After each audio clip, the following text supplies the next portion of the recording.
Γεια χαρά σε όλους. Καλησπέρα.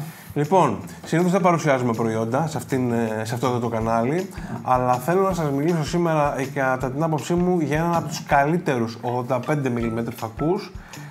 Από τους πιο τίμιους, από τους πιο τίμιους φακούς, με εκπληκτική τιμή και πάρα πολύ ωραία αποτελέσματα.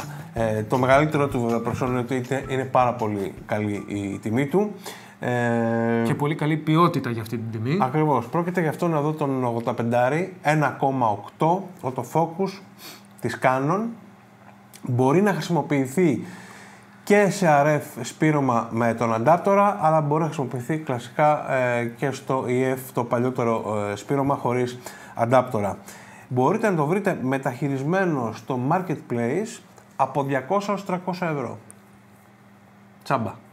Γι' αυτό το αποτέλεσμα που θα πάρετε, 100%. θεωρώ ότι το φακό αυτόν τον παίρνετε τσάμπα. Να σκεφτείτε μόνο ότι ο EF 1,2 της κόκκινης σειράς, πάντα ο OM, έχει καινούριος 2.500 περίπου, και ο RF της κόκκινης σειράς έχει καινούριος 3.500. Αυτός καινούριος, γιατί κυκλοφορεί ακόμα όπως σας είπαμε, καινούριος είναι γύρω στα 5,5 εκατοστάρικα.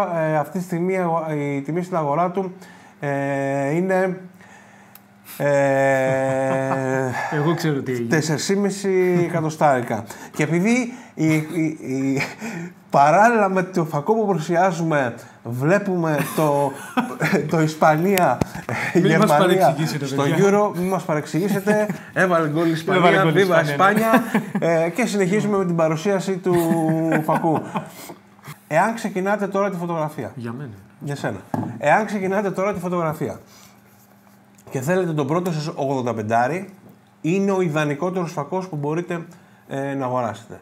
Βέβαια, για κάποιο λόγο αυτός ο φακός έχει 5,5 εκατοστάρικα καινούριος, και για κάποιο λόγο ο EF έχει 2,5 και 3,5 έχει ο RF. Η κόκκινη σειρά. Δεν λέω ότι είναι ο καλύτερος 85 που υπάρχει αυτή τη στιγμή, λέω όμως ότι είναι ο καλύτερος, ο value for money 85 που μπορεί να προμηθευτεί κάποιος αυτή τη στιγμή. Και για να δούμε μερικά χαρακτηριστικά του φακού, είναι πάρα πολύ sharp φακός. Στο κέντρο, ίσως στις άκρες είναι ο φακός λίγο πιο soft, στο 1,8, αλλά άμα ανεβείτε στο 2,8 καθαρίζει ο φακός.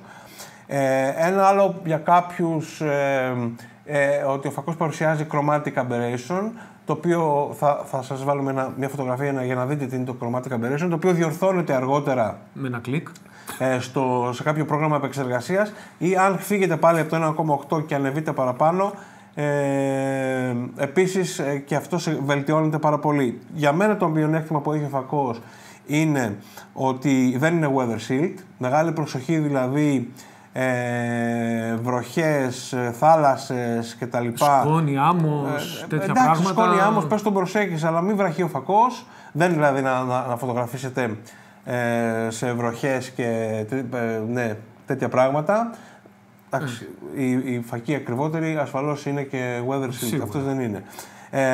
Άλλο μειονέκτημα, παρουσιάζει ένα μικρό βινιετάρισμα στο 1,8. Χαμηλά, το οποίο όταν αναβείτε στα 2,8 φεύγει, αλλά και όλα αυτά διορθώνονται. Όχι autofocus. Σαφώς έχει autofocus. Και όχι μόνο έχει. Δεν έχει κανένα πρόβλημα στη χρήση του με τον αντάπτορα σε RF μηχανές. Γιατί κάποιοι λέγανε ότι ναι, με τον αντάπτορα μπορεί να μην έχει κανένα πρόβλημα. Δεν ισχύει. Ο φακός εστιάζει και γενικότερα και στο eye detection παντού super. Βέβαια δεν ξέρω μήπως έχει κάποιο πρόβλημα για κάποιον που φωτογραφίζει μπάσκετ, ας πούμε η Φόρμουλα 1. Δεν ξέρω τώρα τι να σας πω. Εγώ πάντως προσωπικά σε πάρα πολλές φωτογραφίσεις παίρνω αυτό το φακό μαζί μου από τον EF τον 1,2. Δεν είναι απαραίτητο πάντα να πηγαίνουμε σε φακούς των 2 και 3.000 ευρώ. Αν η χρήση των φωτογραφιών σας είναι για τα social media, δηλαδή βγάζετε φωτογραφίες και ποστάρετε στο Facebook ή στο λογαριασμό σας στο Instagram, τότε δεν έχετε κανένα λόγο να πάρετε κάτι άλλο εκτός από αυτό τον 85. Δεν υπάρχει λόγος να δώσετε πολλά λεφτά αν οι φωτογραφίες σας ποστάρονται μόνο στο Instagram. Αν καταλάβει κάποιος από το Instagram με ποιο φακό έχει φωτογραφηθεί. Όχι, να σας πω την αλήθεια, είτε με αυτό να φωτογραφίσω, είτε με τον EF τον 1,2 φωτογραφίσω ή με τον RF τον 1,2 φωτογραφίσω, γιατί το έχουμε κάνει και του βάλουμε τις φωτογραφίες στο Instagram. Ούτε εμείς δεν θα το καταλάβουμε. Από τους 100 πρέπει να είσαι. Ο ένας ή δύο θα το καταλάβουν και πρέπει να είσαι πολύ μάγκας για να καταλάβεις τη διαφορά. Το μάγκας δεν το λέω. Και να τους έχεις χρησιμοποιήσει για να καταλάβεις τη διαφορά. Ναι. Αυτά. Ευχαριστούμε πάρα πολύ που μας μείνατε, μας αντέξατε και ακόμα ένα βίντεο. 1-0 είναι ακόμα το Ισπανία-Γερμανία. Η λες και είναι live, ξέρεις. Ναι. Να είστε καλά, θα τα πούμε στο επόμενο. Γεια χαρά. Γεια.